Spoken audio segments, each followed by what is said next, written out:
ang mga kwento ng pag-ibig, kwento ng buhay at kwento ng pag-asa dito sa Barangay Love Stories. Love Stories.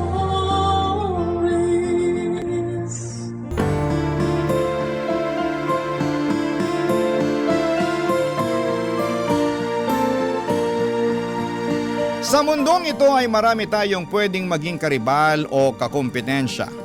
Kahit nga minsan ay hindi mo pa sinasadya. Ikaw kabarangay, meron ka bang naging kakumpetensya na umubos ng iyong pasensya? Dear Papa Dudut, ako nga pala si Duday, ang 30 karinderya queen ng Tondo. Sa pagmamayabang lang naman, sa karinderya ko, ang pinakamabenta sa lugar namin. Walang halong biro yan ha. Hindi lang ito dahil gusto kong magpa-advertise sa inyong radio station. Lahat ng kumakain sa karinderya ko ay palagi akong pinupuri, Papa Dudut. Napakasarap daw ng luto ko. Talo pa yung mga mamahaling resto na di aircon sa mall. Marami na akong suki na pabalik-balik. Kahit malayo pa ang lugar nila sa pwesto ko, Papa Dudut, at bata pa lamang ako ay inaral ko na nga ang mga putahing laging binibenta sa karinderya. Adobo, sinigang, ginisang ampalaya, afritada, maski na ang torta. Sa tulong ng lola ko ay nalaman ko ang pasikot-sikot sa pagkakarinderya. Pamana rin kasi sa akin ang karinderyang ito ng lola ko. At mula noong namatay siya, ipinangako ko sa sarili ko na sasukses pa rin po ito. Kahit na wala na siya. Na nagawa ko naman, Papa Dudut. Sa awa ng Diyos at sa suporta ng kapwa ko 30 best friend na si Mel, Papa Dudut.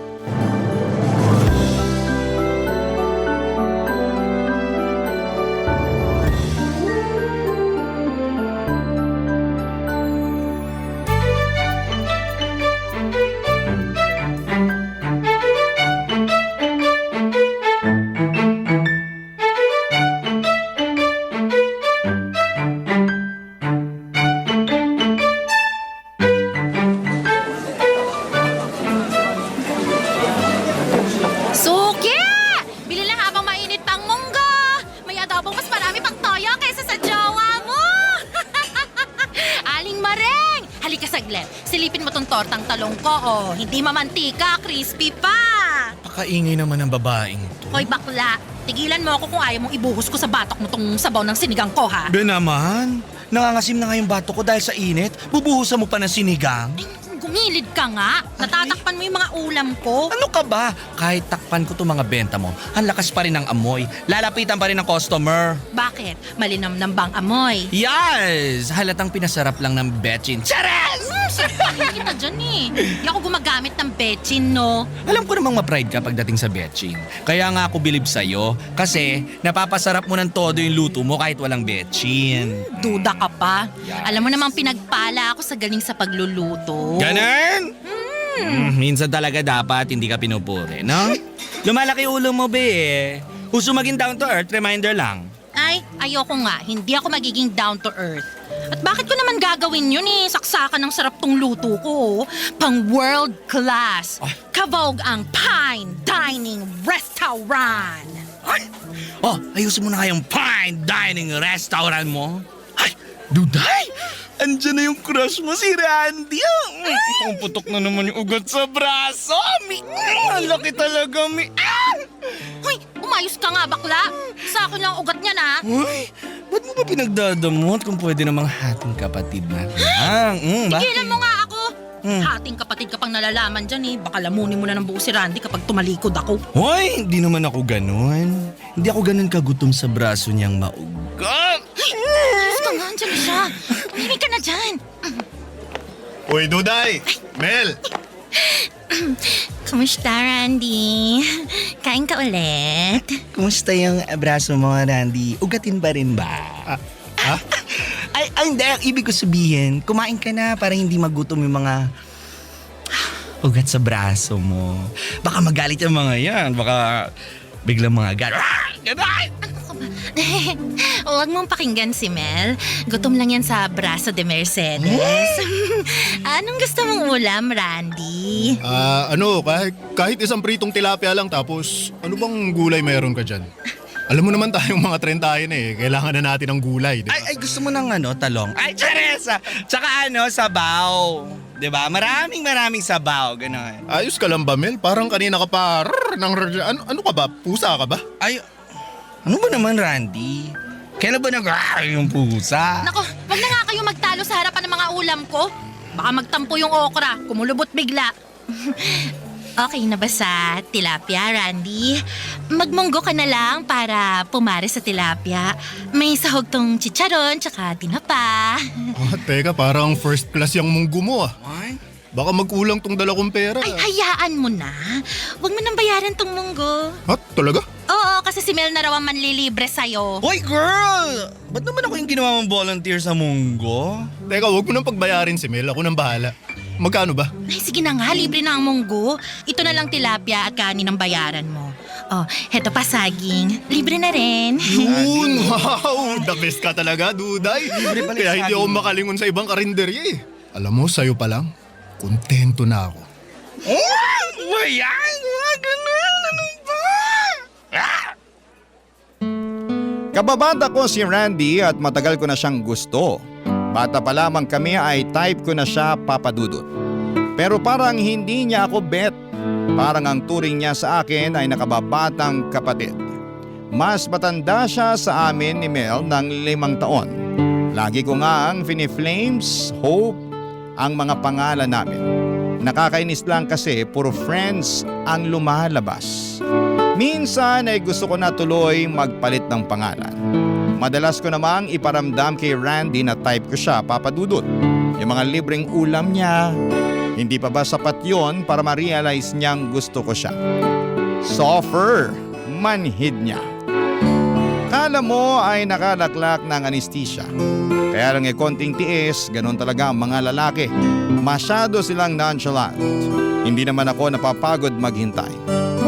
Hanggat wala siyang girlfriend, papadudot, aasa ako na mapapansin din niya balang araw.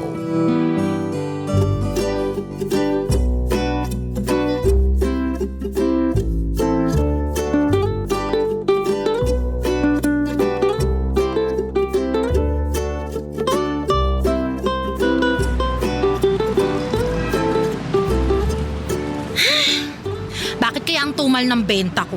Di naman holiday. Pero bakit mo lang kumakain dito sa karinderya ko? Duday! Duday!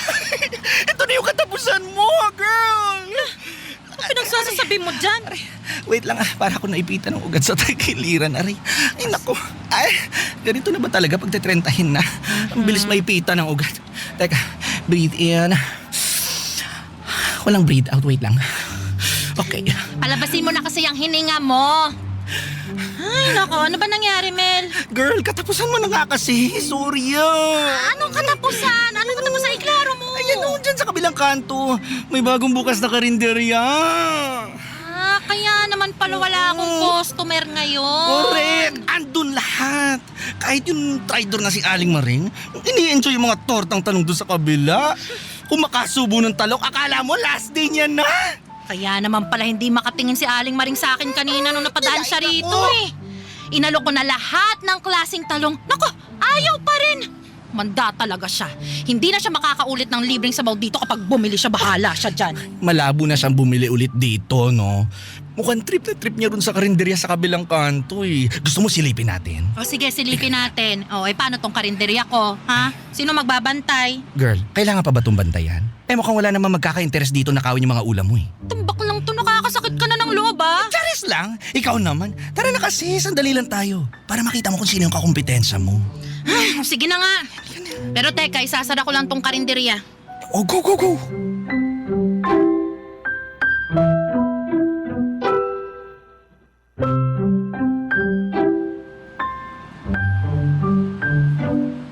Yan ba? Yan ba yung karinderyang tatalo sa akin? Sa garahe lang naman siya nakapwesto. Halatang mainit. Hindi presko katulad nung sa akin. Pero tingnan mo. Mukhang preskong-presko ang sexing tendera. Ang nipis na spaghetti strap. Tingnan mo yung shorts. Di ba yung mga ganyang shirts ay ginagamit lang sa Boracay? Bakit yung ginagamit sa pagbebenta? Kaloka naman to. Girl, kaloka ba o inggit ka lang? Hoy, ba't naman ako maiinggit sa kanya? Hindi ko kailangan magpakita ng singit at kuyukot para mangingganyo ng customer. Pero sis, mukhang effective. Tingnan mo, oh. Kung makatitig sa hita niya yung mga lalaking customer niya, naku, parang hindi na nila kailangan ng extra rice, oh. Busog na yung mga matay. Dinadaan lang pala sa pagpapaseksi ang laban. Magsasawa rin yung mga lalaking yan, no? Hindi habang buhay, mabubusog sila sa tingin. Babalik din ang mga yan sa akin. OMG! Si Randy ba yun? Siya nga! Siya nga! Traitor! Matapos kong libre ng ulam at saging, tapos biglang magpapatukso doon sa harot na tindera? Girl, kita mo yun? May pahawak pa sa brasong ate mo. Ay, pinasil niya yung ugat ni Randy sa braso. Kita ko yun! Akin yun! Akin yan, Kailangan nating malaman kung sinong mahaderang tindera na yan. Don't worry, I got you, sis. Lintik lang ang walang ganti. Wala siyang karapatan sa ugat ni Randy. That's mine. Anong mind atin yon? Yes, ate yan.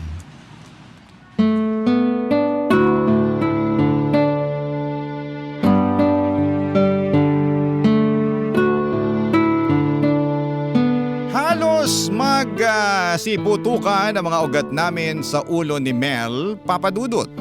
Nakakairita na kinuha na nga ng babaeng ito ang mga customers ko, pati ba naman si Randy? Pulang-pula ang mga mata ko habang pinagmamasdan kung paanong makatitig si Randy sa tenderang yon na akala mo ay isa siyang ulam na napakasarap. Umalis na kami kaagad ni Mel bago pa kami ma-stroke sa selos. At inalam na rin namin kung sino ba ang bagong saltang tendera na ito. Siya pala si Cindy, Papa Dudut. Kaedad lang din namin pero mas mukha lang siyang bata dahil balita namin buwan-buwan daw nagpapagluta drip siya. Sagana rin daw siya sa sunscreen dahil reseller siya ng sunscreen ng isang vlogger. Mahilig tumesting ng mga negosyo at ang naisip niyang gawing negosyo ay karinderya dahil dumarami na mga tao sa lugar namin. Marami akong napasarang karinderya dahil ako ang pinipili ng mga taga roon sa amin. Pero mula noong dumating tong si Cindy ay natakot naman ako. Paano kung karinderya ko na ang mapasara niya, Papa Dudut? Barangay Love Stories. Barangay Love Stories.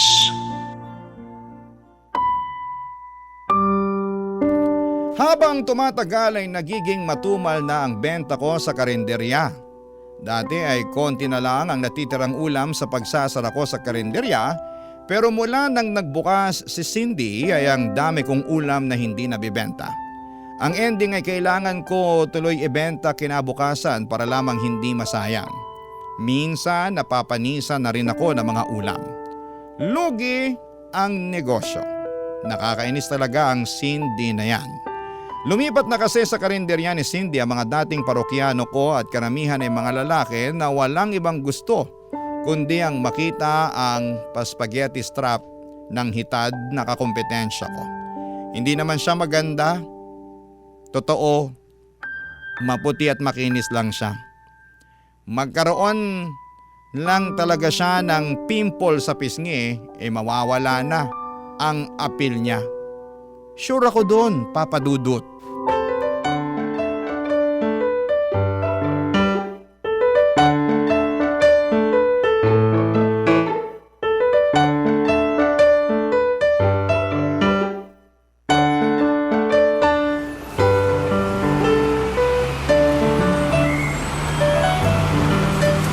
Mel, dalian mo! Teka, please lang. Hinahinay lang sa paglalakad. Marupok na yung tuhod ko. Dalian mo, bakla! Wag mo na akong artehan dyan. Kailangan natin sugurin si Cindy habang kainitan ng mga benta niya. Mag-eskandalo ka talaga, sis? Ayoko ng ganyan. Ikaw na lang. Hoy, hindi ako mag-eskandalo, okay? Oh. Gusto ko lang laitin yung mga benta niya sa harapan ng mga customer niya. Ay, girl, pag-eskandalo pa rin yon. Pero low-key lang. Ginaslight pa ang pagiging eskandalosa. Ewan ko sa'yo, Duday. Masyado ka nang na-obsess dyan kay Cindy. Bakit hindi mo na lang sarapan yung benta mo? Baka kailangan mo na talaga ng magical powers ng Betchin para bumalik sa'yo yung fans mo. Hindi na to madadaan sa Betchin, Mel, ha? Sobrang lala na kaya ng emotional damage sa akin. Kailangan maturuan na ng leksyon ng Cindy na yan. Wala namang ginawang masama sa'yo si Cindy. Nagkataon lang siguro na dahil bago siya yung pinapansin ngayon. Babalik din sa'yo yung customers pag naumay na sila sa mamantikang adobo ni Cindy. Miss ko na yung mga customer ko. Kaya kailangan ko na silang pabalikin sa akin. Dali na, bilisan mo! Bakit kaya hindi na lang ikaw ang mag-isang sumugod doon? Bakit kailangan kalagkarin mo pa ako rito? Kasi nga, kailangan ko ng backup.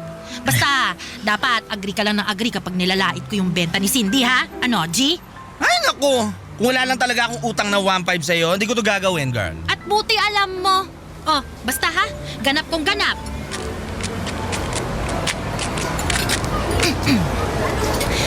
Hi! Bagong bukas tong karinderya nyo. Hello! Yes po. Kakabukas lang pero kita nyo naman. Talaga namang dinudumog at pinipilahan at siguradong hindi tinipid. Hindi ka mabibitin at siguradong babalikan dahil pasok sa panlasa. Wow, para ako nanonood ng reels sa social media ng food vlogger. Maraming ang food vlogger ang pumupunta rito para lang i-vlog tong mga benta ko eh. Ay, kaya nga kami andito kasi food vlogger din kami. Talaga? Ah. OMG, go! Vlog lang kayo. Ano bang channel nyo? Secret muna. Malalaman mo na lang mamaya. Baka kasi masya ka sa dami ng followers ko eh. Is that true? Ay, exciting to ah. Teka, ito pinagmamalaki ko tong tortang giniling ko. Yan yung pinipilahan dito eh.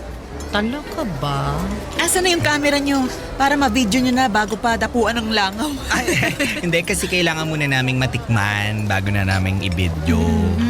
Para kung di masarap, di namin sasali sa content. Gano'n. Naku, ngayon palang i-video nyo na kasi sure akong masarap na masarap yan. Ay! Sige nga, tikman natin. Siguro marami kang imbak na mantika, no? Ha? Bakit? Kasi parang pinalangoy at binabad mo sa mantika tong tortang giniling eh. Tsaka bakit ganon? Parang di naman lasang tortang giniling to. Ewan ha. Pero parang ilang beses mo lang ginamit tong mantika mo sa iba't ibang prito. Lasang tuyo nga to eh. Ang kati sa dila. Teka, patikim nga ako. Hindi naman tuyo na lasahan ko, pero lasang sinigang. Ba't ang asim? Ay, alam mo, nalasahan ko rin yung asim. Pero hindi asim ng sinigang eh. Parang Parang asim ng panis na ulam. Ay, girl! Ano ba to? Bakit mo kami pinapakain ng panis, ha? Poster ka, no? Naku, ipopost ko talaga to. I-record ko. Para sabihin ko sa inyo bagong luto yan ha. Kaninang umaga ko lang prinito yan. Ano? Kaninang umaga lang ba? Pero bakit parang last week pa? Oo nga. At saka girl, may mga murang mantika naman eh. Bili ka na lang kaysa sa nagre-recycle ka ng mantika. Excuse me? Lakas mambintang ha? Bakit? Nakita mo na ba ang kusina ko para sabihin na paulit-ulit ako sa mantika ko ha? Hindi ko na kailangan makita ang kusina mo. Lasa pa lang nitong torta mo eh. Alam ko ng isang buwan bago ka magpalit ng mantika. Tara na nga, Mel. Hindi ka na. Hindi deserve ng 5-star review tong karinderya ng babaeng to. Tsaka!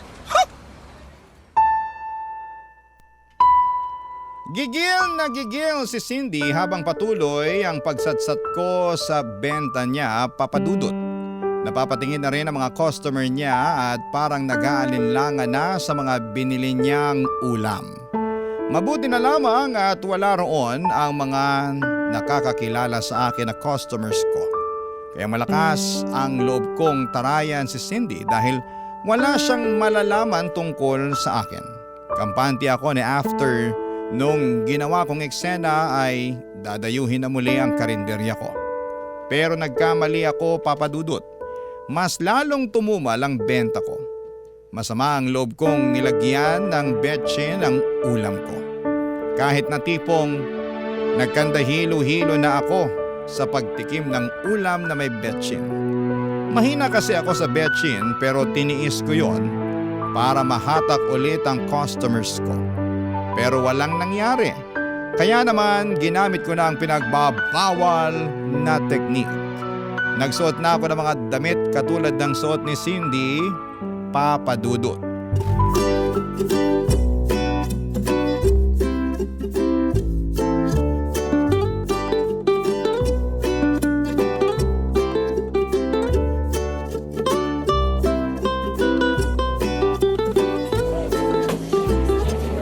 Ay, taray pare! Nagpakita ka na rin sa wakas ng skin.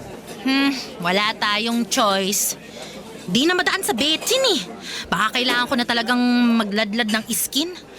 Hindi ko alam, medyo mataba pala yung braso mo, no? Hindi ko alam, medyo bastos ka rin ano? Ay, nanibago lang naman ako. Kasi sanay ako sa'yo na laging long sleeves ang suot. Bakit? Naman. Di ba bagay? Ay, bagay naman. Pero iwas muna sa extra rice, girl, ha?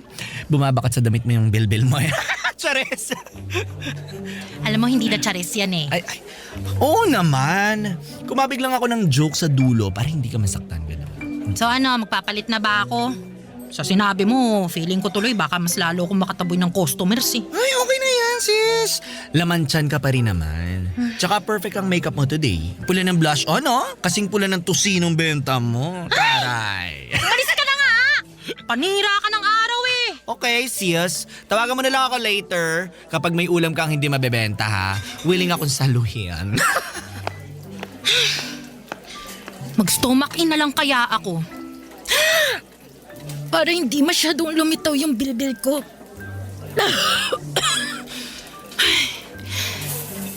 Hirap naman nun. Mag-shawl na lang kaya ako para itago yung puson ko. Ay, nakakainis! Duday! Ay, anak ka na pala ka! Duday, may kausap ka? Barandi, nakakagulat ka naman eh. Ano yan, kinakausap mo bang sarili mo? Hindi! Magko-compute lang ako. Huwag kang ano dyan. Ano bang kailangan mo? Ano, syempre, bibili ako ng ulam sa'yo. Oh, bakit ngayon ka lang bibili dito, ha? Namiss kong ulam mo eh. Baka ang sabihin mo na mismo yung mga libreng ulam ko. Di ka na makakalibre ngayon. Wala pa akong benta. Naku, hindi naman ako magpapalibre. Namiss ko lang talaga tong mga luto mo. Pabalot ako nung lechong paksiw tsaka itong pusit. Pati na rin yung ginisang upo, ha? Mukhang marami kang pera ngayon Dati isang ulam ka lang palagi tapos ngayon 3 putahin Natakam lang ako bigla nung makita ko eh. Uy, teka. Naka-makeup ka ba? Ha? Napansin mo ba? Konti lang yung pinahid ko. Try lang naman. Grabe, ngayon lang din kita nakitang nagsuot ng sleeveless, ha? Tapos hapit pa. Napadaan kasi ako sa DB nung isang araw. Bumili ako ng mga bagong damit. Ano, bagay ba? Yung shorts mo rin ang iksi. Nagpapakita ka na ngayon ng legs, ha? Ano yan? Uy, ano ka ba? Kunting skin lang naman tong pinapakita ko eh. Hindi ko naman kasi pwedeng ipagdamot. Sarap ng tawa nito, sapakin kita. Bakit ka ba tumatawa? Ay, wala. Ay, naalala ko lang kasi yung waitress na tinable nung tatay ko dun sa beer house dati. Alam mo, ganyan din kakapal yung makeup nun eh. Tsaka ang iksi ng suot. Tapos, tapos lumuluwa pa yung bilbil sa gilid. Mukha ba akong taga-bar? Ay, hindi. Ay, nanibago lang ako. Sorry. Duday, ipagbalot mo na nga ako ng ulam para makaalis na ako. Na-hurt ako sa sinabi ni Randy, Papa Dudut. Okay lang kung si Mel yung mangdaot ng itsura ko. Hindi ako masyadong apektado pero noong si Randy na yung gumawa, ang sakit pala. Kasi gusto ko siya. Gusto kong ma-impress siya sa pagbabago ko. Pero parang nilait niya ako at ang buong pagkatao ko nang tumawa siya ng sobrang lakas. Nakakainsulto at hindi ako makalaban sa kanya noon. Kasi pinaglalaban ko ang tampo sa puso ko. Bakit kay Cindy okay lang siya na makitang nakasuot ng makeup at hapit na hapit ang damit ng hitad na yon? Pero bakit sa akin ang laking issue? Na-insecure tuloy ako lalo sa sarili ko at mas nakaramdam din ako ng takot dahil bukod sa mga naagaw na customers ni Cindy, Abay baka maagaw na rin niya sa akin si Randy kapag tumagal pa. Barangay Love Stories. Barangay Love Stories. Mas okay na akong agawin ni Cindy or mas okay nang agawin ni Cindy ang customers ko kesa ang nag-iisang lalaking gusto ko, si Randy. Kaya naman kung nagtagumpay siya sa customers ko ay hindi niya yon magagawa kay Randy. Kaya naman binakuran ko na po si Randy habang hindi pa lumalalim ang koneksyon nilang dalawa.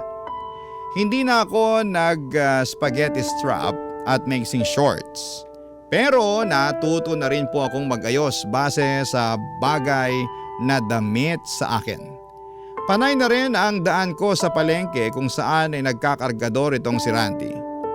Lagi akong may dalang ulam para sa kanya. Alam kong kahinaan niya ang pagkain. Kaya yon ang uunahin kong ilagay sa harapan niya. Isang gabi maaga akong nagsarado ng karinderya para iabot ang gabihan ni Randy. Inaabangan ko siya kung saan siya madalas tumatambay pagkatapos ng trabaho niya, Papa Dudut.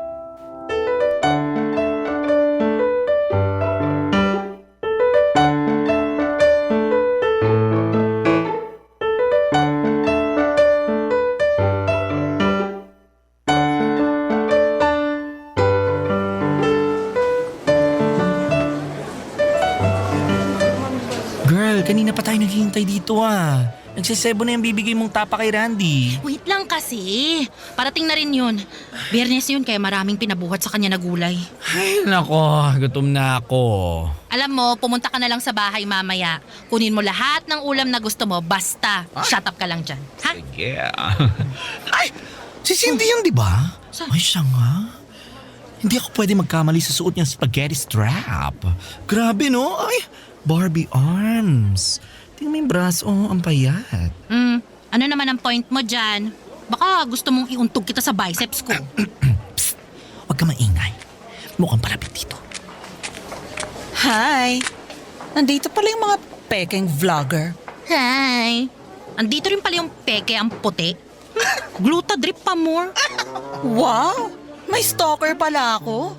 Inggit ka lang kasi ako may pang-gluta. Eh ikaw? Hindi ko kailangan ng gluta kasi proud morena ako. Ah, morena ka pala. Akala ko kasi libag lang yan. Mel! Ay! Sorry sis. Ang benta kasi nung sinabi niya. Ang benta nung sinabi ko, no? Mas mabenta pa kaysa mga benta sa karinderya mo, Duday. Wow! Sino ngayon ang stalker, ha? Kilala mo ako bigla? I'm flattered. Well, mula nung siniraan mo ang mga luto ko, inalam ko na rin kung sino ka. Reyna ka pala ng betchin eh. Gumagamit lang ako ng betchin para kalabanin ka.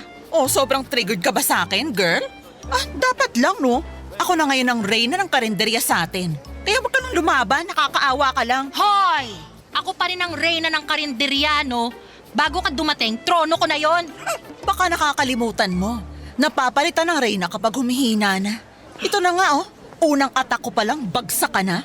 Spaghetti strap lang ang laban, pero nilangaw na bigla ang mga ulam mo. Kawawa ka naman, oh. Sobra ka na, ha? Kabago-bago mo lang umasta, pero... Ulap ka! Napagaspang ng kamay mo! Walang paras pa! Ganon na! Sasapunutan ka ng babae niya! Diyos ko, ano ba tunay? Tunay, tama na! Tunay!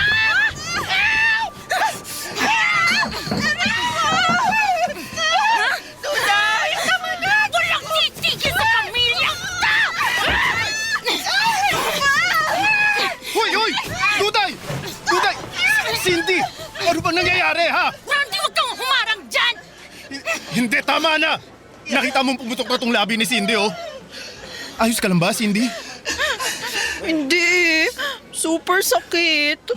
Dito, sa lips. Aray! Dito sa lips. Di ka naman ganyan kanina. Plastic! Malandi! Hindi ka Mel, talaga dito! ilayo mo na nga si Duday. Baka magkasakitan pa sila lalo eh. Halika na, Duday! Awat na! Tinurog mo na kayong uso, oh. Halika na! Pasalamat kasi hindi may umawat sa akin ngayon, ha? Makikita mo sa susunod. Makikita mo! Napaiyak na lamang ako hindi dahil sa sakit na natamo ko sa pagsabunot ni Cindy sa akin, kundi dahil mas kinampihan siya ni Randy. Siya pa itong unang hinablot ni Randy para protektahan sa akin. Hindi ba dapat ako? Ako yung dihado eh. Ako ang kababata niya. Ako ang matagal na niyang kakilala. Ako yung totoong nagmamahal sa kanya. Mula noon ay natauhan na ako, Papa Dudut.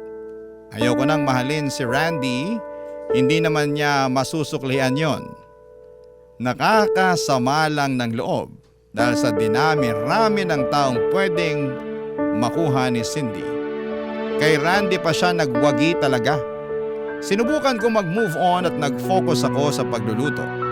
Inaral ko ng mabuti ang pag-improve ng pagkain ko kahit walang betchin. Kahit na hindi pa ako nakasuot ng hapit na damit. Nag-work naman, Papa Dudut.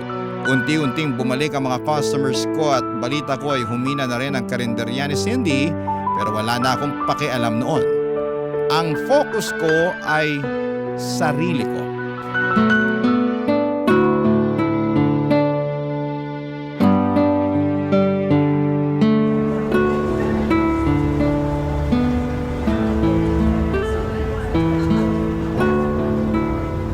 Konti na lang tong natirang adobong sitaw. Ha? Iuwi mo na, Mel. Wala na bang afritadang manok dyan? Ay, naku pa kasi kinag-crave yun eh. Wala na. Ubus na. Bawi ka na lang bukas. Ay, grabe ah. Lumakas ulit benta mo. Tsaka parang mas mabenta ka na ngayon kaysa noon. Ganun talaga kapag nakafocus ka sa sarili mo. Eme. Ay, pakilagay mo nga muna tong kanin sa ref. Tsaka pakicheck mo na rin kung meron pang graham cake sa freezer. Kainin natin mamaya. Ay, bet ko yan! Wait.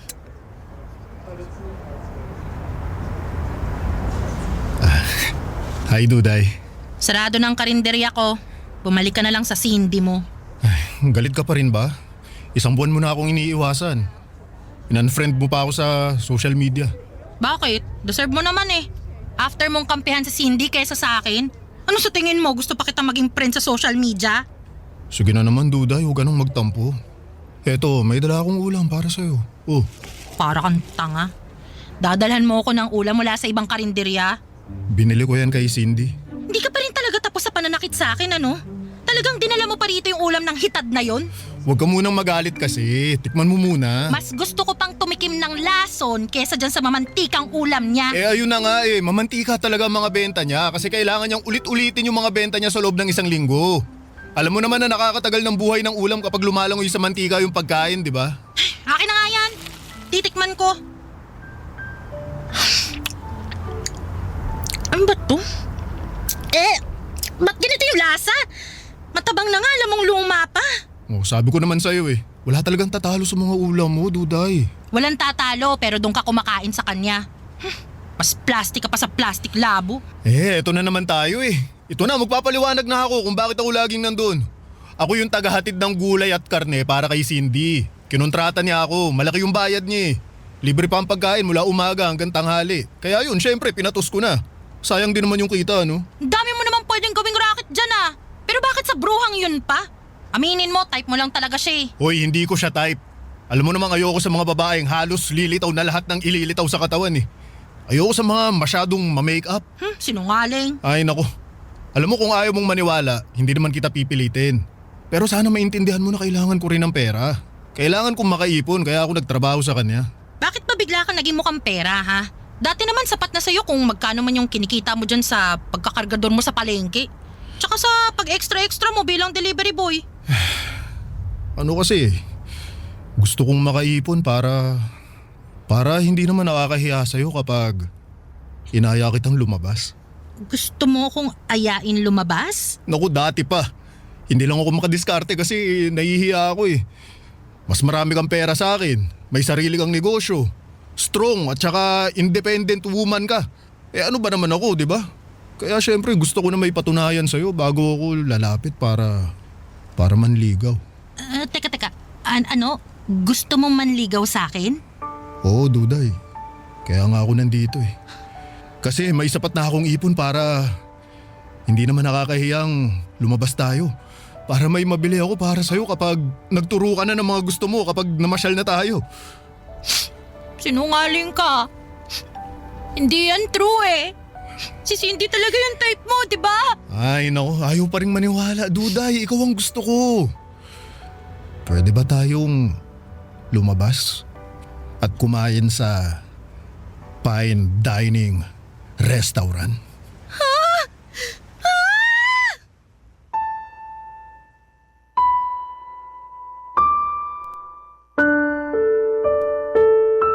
Kinilig ako sa wakas ay umamin na rin si Randy. Natagalan man bago siya umamin pero napakasaya ko. Perfect ang pagdating niya. Kung kailan nag-let go na ako sa kanya ay saka naman siya lumapit. Kung kailan nag-focus ako sa sarili ko ay saka naman siya nag-focus sa akin. Nakakatuwa lang talaga, Papa Dudut, mula noon ay naging happy na ako.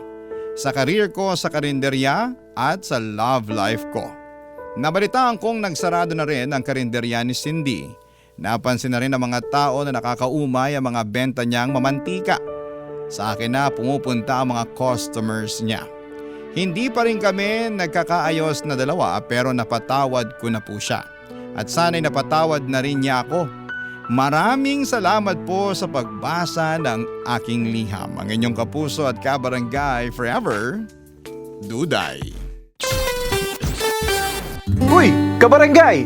Agree ka ba sa ending ng ating barangay love stories na ito? I-share mo na ang feelings mo sa ating comment section.